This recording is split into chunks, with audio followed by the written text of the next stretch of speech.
आता जेवण, जे अन्न तुम्ही घेता ह्या अन्नातून ह्या शरीराची निर्मिती होते, धी धृती स्मृतीची निर्मिती होते. मग कोणतं अन्न आपण घेतो, कसं अन्न घेतो, कधी घेतो? जर सकाळी योग्य प्रमाणामध्ये योग्य अन्न घेतलं, योग्य वेळी घेतलं, तर तुमच्या शरीराला ते योग्य बनवतं. त्या अन्नातून शरीराची योग्य निर्मिती होते.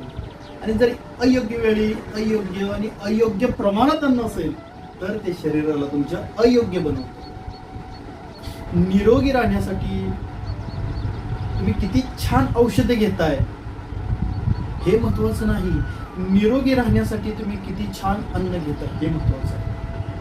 औषधातून आजार नष्ट केले जातात, आजाराचं निर्मूलन केलं जातं, पण अन्नातून शरीराची निर्मिती केली जाते. त्यामुळे अन्न औषधापेक्षा महत्वाचं आहे.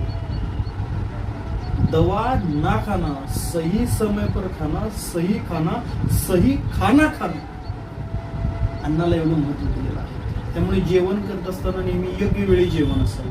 खूप लोक काय करतात, घड्याळाचा काटा पाहतात आणि काट्यावर जेवायला बसतात. मग त्यावेळेस भूक असो अगर नसो, भूक तुमच्या पोटाला आहे का काट्याला आहे?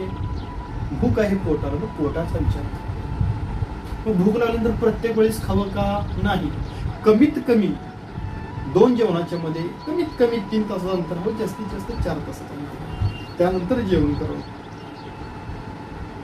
त्यावेळेस वारंवार खावं वाटतं, मग प्रत्येक वेळेस खावं का? नाही खावं. घड्याळाचा काटा गुण खावं का? तसंही नाही खावं. मग घड्याळाचा काटा आणि भूक, शरीराची गरज, या दोन्हीचं मध्य साधून जेवण करावं, तर ते अन्न तुमच्या शरीराची योग्य निर्मिती करतं. हे अन्न योग्य प्रमाणात हवं. एखादा पदार्थ खूप चविष्ट झालेला आहे म्हणून रचत जाणे हे पण नाही, कारण पचनक्रियावरती पण त्याचा ताण येतो आणि त्या अन्नाचं योग्य प्रमाणामध्ये